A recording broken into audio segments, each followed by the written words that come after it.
در دهه گلستان جماعت دهات مهنت‌آباد ناحیه به نام میر سعید علی حمدانی بعد به انجام رسانیدن کارهای سنگفرش نمودن راه بین دهه ساکنان اکنون به منفرش نمودن راه شروع نمودند.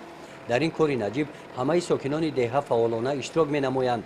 ساکنان دهه میگویند که راه سالهای زیاد به تعمیر نیاز داشت. وقتی که رهبریت کمیته اجرایی حزب خلقی دموکراتیک تاجیکستان در ناحیه در خصوص تعمیر راه طریق اکسیای حزبی یک جای حل میکنیم و طریق حشر به ساکنان مراجعت کرد، این پیشنهاد را حزبیان و دیگر ساکنان دهه یکدلانه قبول کردند. دعوت آوردیم که ساکنان دهه و فعالان و صاحبکاران دهه سرجمانه جمع کرده به مبلغ 1.5 میلیون سومانی جمع کرده برای 1.5 کیلومتر همین راه دهه را منفرش کردیم. همین را بود در آغاز کار بود نیت داریم که یک بنگاه طبی دیگر هم به استفاده بدهیم. در ساختمان راه متخصصان جلب کرده شدند. ساکنان به کارگران کمک رسانیدند. دوام یک هفته قسم اولی راه منفرش کرده شد. برای انجام دادن کارهای منفرش نمودن قسمت دیگری راه مساله ساختمانی ذخیره کرده شده است. ساکنان دهه مقصد دارند که هرچی تیزتر کارهای ساختمانی را در این قطعه راه به انجام رسانیده در شفت آن به ساختمان انشاءات‌های دیگر شروع نمایند.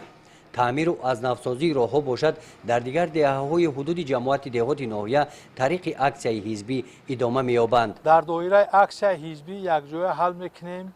زیاده از 68 کیلومتر راه‌های دهه و محله‌های ناحیه سنگفرش کرده شدند و اینچنین در دایره همین اکسیای حزبی از دهه دوستی جماعت دهات مهنت‌آباد تا دهه گل‌آباد جماعت دهات مهنت‌آباد زیاده از 6.5 کیلومتر راه‌ها منفرش کرده شده ایستادند. اینچنین در دایره همین اکسیای حزبی یک جای حل میکنیم.